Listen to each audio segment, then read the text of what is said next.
Laging pagod kahit sapat ang tulog. Hindi lang yan dahil sa puyat o trabaho, maaaring galing mismo sa loob ng katawan mo ang sanhi, partikular na sa colon.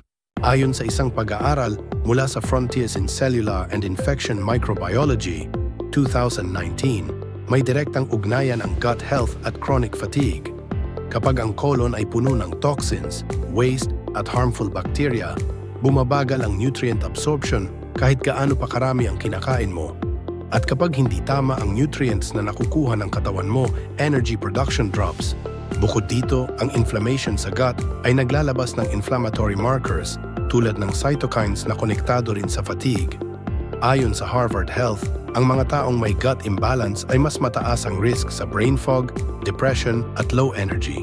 The cleaner your gut, the clearer your mind, and the stronger your energy levels. Kaya hindi lang tulog at vitamins ang solusyon, internal cleansing din. Kung araw-araw kang pagod, baka hindi lang pahinga ang kailangan mo.